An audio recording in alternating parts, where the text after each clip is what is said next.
通勤通学中の皆様おはようございます。フクタの世界時事ニュースの時間です。さあ本日はですね、ハリーポッターからの話題になります。今回、このハリーポッターの人気キャラクター、妖精ドビーのお墓を避けるために大規模な地下ケーブル工事のルート変更が行われたということで、こちら大変話題になっているんですね。この裏にはファンたちの活動があったということなんですが、本日は一体何が起きているのか、詳しく見ていきたいと思います。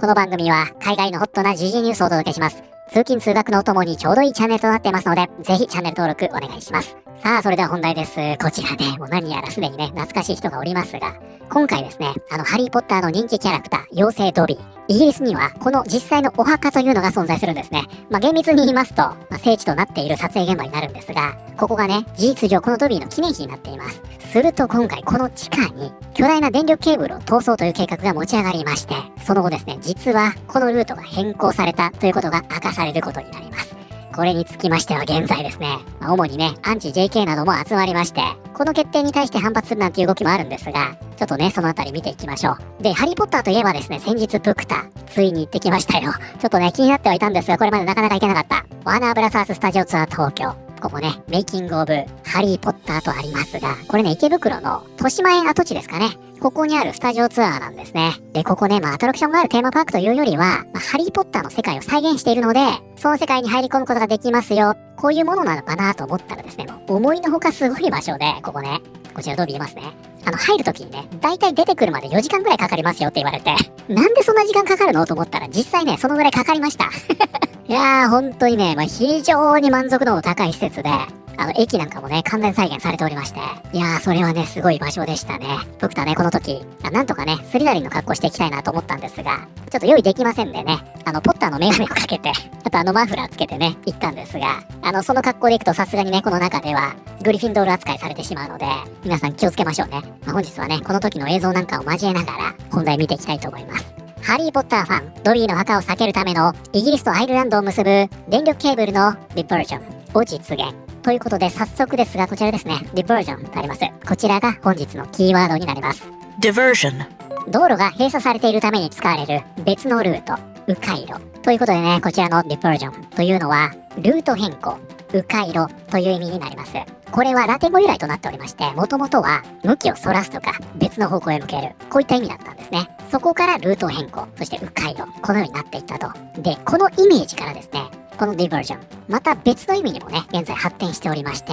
こちらになりますね。他のことから注意をそらすもの、気晴らし、娯楽。ということで、このね、ディバージョンというのは、気晴らしという意味もあるんですね。これ面白いでしょ。元々のイメージは、向きをそらす、別方向へ向ける。ここから発展して、その実際にね、ルート変更するだけではなくって、自分の気を別の方向にそらす。つまり気晴らしという意味になっていったと。なので今回のね、見出しの場合はこちら、ルート変更という意味になるんですが、気晴らしという意味も持っているというのは頭に入れておいていいんじゃないかなと思います。ということでこちらは、ハリーポッターファン、ドビーの墓を避けるためのイギリスとアイルランドを結ぶ電力ケーブルのルート変更を実現。ハリーポッターのファンたちは、イギリスとアイルランドを結ぶ数億ポンド規模の電力ケーブルが、屋敷のしもべ、ドビーの記念碑を荒らしてしまうとして抗議し、そのルート変更を実現させた。4億3000万ポンド。これね、約860億円です。の、グリーンリンク海底電力ケーブルは、ウェックスフォードと映画ハリーポッターシリーズの架空のキャラクター、ドビーの死の場所が撮影されたペンブルックシャーの海岸、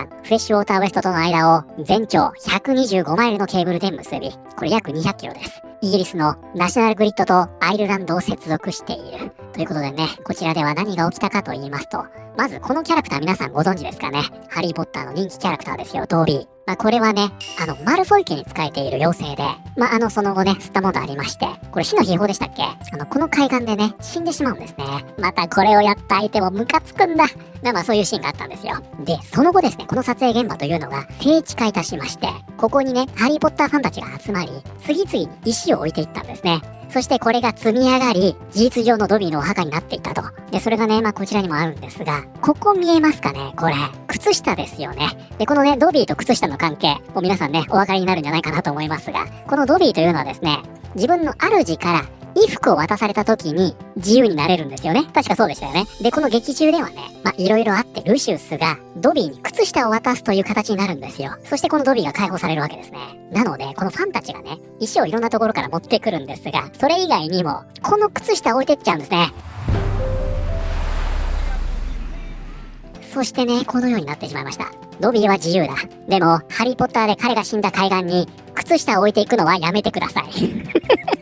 ということで、ファンたちがね、あまりにもこのドビーのために、靴下を置いていくものですから、環境破壊が懸念されていくと。で、この場所を管理している団体というのがあります。それが、ナショナルトラストウェールズという慈善団体で、イギリスの自然だとか歴史的建造物、これを保護するために活動しているんですね。そしてここがね、もうさすがに、このままね、靴下だらけになるとやばいということで、一時ね、このドビーの墓、撤去するという話も持ち上がりました。が、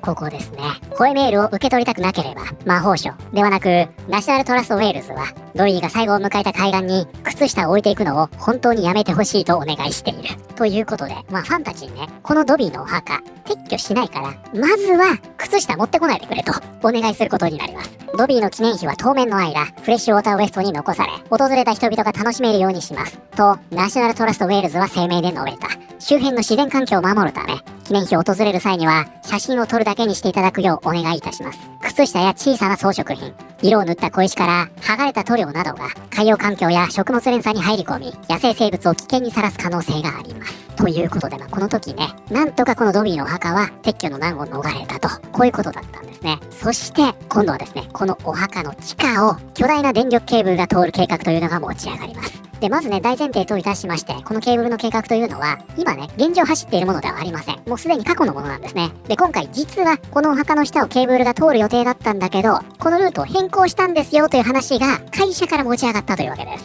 じゃあなんでそんなことになったのかというのが、こちらの BBC に掲載されているんですね。で、これが本当に面白いんで見ていきましょうね。HI エナジーの創業者、ラドラム氏によると、このプロジェクトについて、BBC ニュースのインタビューを受けた結果、何が起きようとしているのかをファンに知られたことで、広報上の悪夢へと変わったという。彼はポッドキャストで撮影されたインタビューの中で、ケーブルが地下を通る場所を指し示したと語った。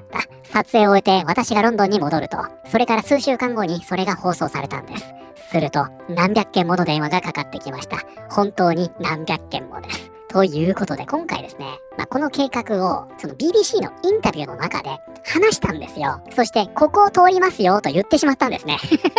すると、これに気づいたハリーポッターは、あれここってドビーの墓の下なんじゃないのということで、この会社に問い合わせの電話をすることになります。しかし、ね、世界中のハリーポッターファンの数、凄まじいですから、それをね、一つの会社が受けるとなると、大変なことになるんですね。世界中から問い合わせが殺到したと。同僚から電話の内容を聞かされ、どうやら我々はドビーの墓をまっすぐ通り抜けることになるらしいと知らされたという。私は、ドビーって誰と言いました。で、この後ね、事態を把握したんですね。架空の本に登場する架空のキャラクターでしょ？全部フィクションなんじゃないの？何を言ってるんだと聞いたんです。すると同僚は、いや、これはものすごく深刻な問題になるでしょうと言いました。ということで、うっかりね、インタビューでこのルートを話してしまったがために、とんでもないことになり、最初ね、このラドラムさんは、その事態を把握していなかったんですが、同僚は分かったんですね。やべえことになるなと。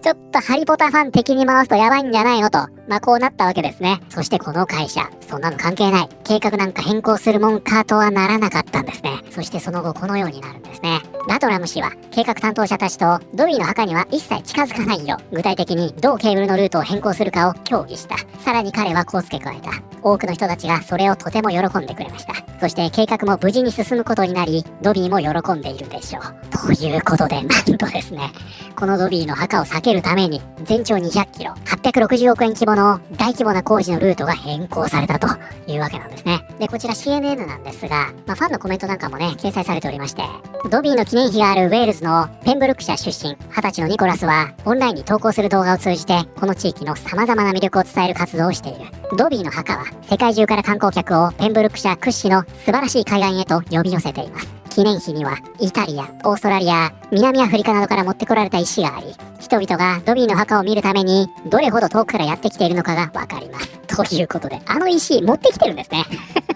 世界各国の石がここに集まってると。で、おそらくね、今回の一件、ここが一番重要なんじゃないかなと思います。観光業はペンブルクシャーで最も重要な産業の一つであり、訪れる人々は皆地元のビジネスに貢献していますと彼は付け加えた。ペンブルクシャー郡議会によると、同地域の観光業は地元経済に推定6億400万ポンドの経済効果をもたらしており、600万人を超える観光客によって地域全体の雇用の 23% が支えられている。ということで、おそらくね、ここへの嘆願というのが実際のところ一番多かったんじゃないかなという気はしますね。これら全てがね、そのハリーポッターによる経済効果というわけではありませんが、少なくともこの海岸に来る動機の多くが、おそらくこのドビーの墓でしょう。ここを考えればね、壊さないでくれという気持ちもわかりますよね。ちなみにね、これ地下にケーブルを通すと言いますが、結局のところ、地上からの工事もあるんで、もしそうなってしまうとね、このドビーの墓撤去するか、どこか遠くのね、別の場所に移転しないといけないということになりますので、そうするとね、いよいよ意味ないですからね、撮影現場でもありませんし、なのでファンとしてはこの場所をね、なんとか死守したかったと、こういうことなんでしょう。ただ、この話はですね、いい話だけではないんですね。この計画変更に伴うデメリットというのもありまして、しかし、ルート変更にも問題がないわけではないと、ラドラム氏は語った。変更されたケーブルのルートは現在、青銅器時代の遺跡のかなり近くを通っているということで、このね、架空のお墓を避けた結果、つまりはこれ実際のお墓ですね。ここに近いルートを取らなければならなくなってしまったと、このように言われています。こちらポップクレイブ、ポップカルチャー系のニュースアカウントですね。これを伝えています。もうね、早速ここにいますよ。これアンチ JK ですね。架空の裸デバネズミの墓を守りたがるファンたちが、これドビーのこと言ってるんですね。現実に生きているトランスジェンダーの人々の命を守ることに全く関心がないというのは皮肉だ。これ今ね、トランスジェンダーの話にすり替えて、このように批判されているんですね。ドビーの墓は、ペンブルクシャーやこの海岸に大量の観光客を呼び込んでいるため、この架空のランドマークから恩恵を受けている地域経済のかなり大きな部分が考慮されたということだ。観光客が減り、実際に地域経済に損失が出ることを考えれば、この決定は理にかなっている。ね、やっぱりここが大きいんじゃないかなと思いますね。これはハリーポッターファンが名前を言ってはいけないあの人と同じように、本当に何を優先すべきか分かっていないことを示している。架空のキャラクターの架空の墓を実在した人々の本物の埋葬地よりも大切にしているのだから。たかが青銅器時代だろ。遺跡がケーブルの近くにあったって誰が気にするんだ。ドビーの方がよっぽど重要だ。過激なハリーポッターファンいますが、その下でさらに面白い。青銅器時代の連中にはファンダムがいないからな。確かに、言われてみればね、現代では分が悪いですね、青銅器時代。青銅器時代は大きなファンダムを抱えていないと。架空の妖精の偽物の墓を守ることの方を、実際の青銅器時代の人骨よりも大切にしているなんて、本当にひどい気分になる。現実の人類の歴史や先祖の埋葬地より、映画の観光地を優先してルートを変更したってことだろう。コメント欄の人たちはどうしてこれを本気で喜べるんだ。で、これに関しましてはね、引用欄では特に顕著でして、こちらもそうですね。架空のキャラクターの墓の近くを海底テーブルが通るのを阻止するために、実在した人々の遺骨がある本物の青銅器時代の埋葬地の近くを通らせるなんて、ハリーポッターファンは大バカだ。この方ね、シーハーということですから、そういうことでしょう。その下もそうですね。誰か頼むから、この墓を蹴り飛ばしてくれ。そしてこちらもそうですね。もうこの旗がある時点でわかりやすい。なぜローリングの手下どもは、触れるもの全てを破壊するのか。そしてこの下ですね。トランスジェンダーの人たちを守れ。ここちょっとね、わかりにくいですが、パッテンと。愚かなゴブリンの偽の墓を守れ。チェックということで、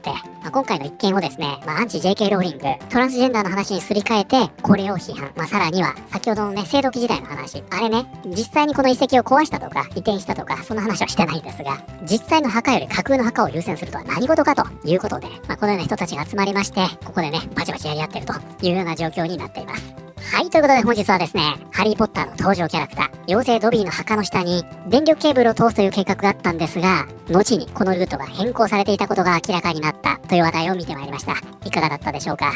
先ほどもありましたけどね、実際のところは、このドビーの墓を守りたいっていう感情論よりは、その経済効果、このハリーポッターの撮影で使ったという聖地、ここのもたらす経済効果を優先したっていうのが、一番大きかったんじゃないかなと思いますけどね。以前も話しましたが、プクタね、ポケモン GO やってたんですよ。で、プクタね、このポケモン GO をやるのに、いろんな場所行きました。実際に。でね、とある公園が、ポケストップが密集してるってことで、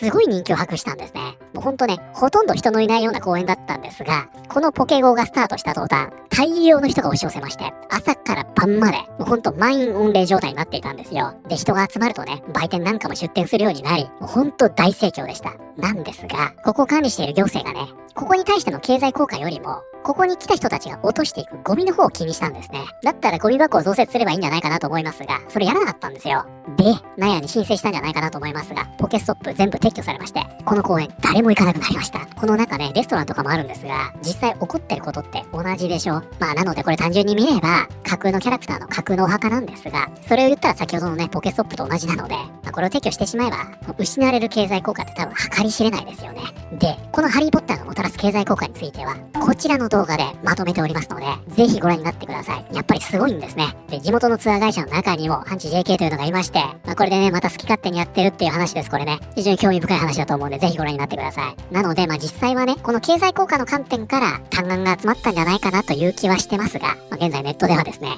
この架空の墓ごときのために、実際の遺跡をリスクにさらすのかとか、トランスジェンダーを守らないくせにこんなものは守るのかとか、そんな議論がなされているという状態になっているようです。皆さんはこれについてどのように思われたでしょうか。ということで、本日の動画は以上になります。この動画良かったよと思っていただいた方、ぜひチャンネル登録、グッドボタンお願いします。それではまた、通勤通学中にお会いしましょう。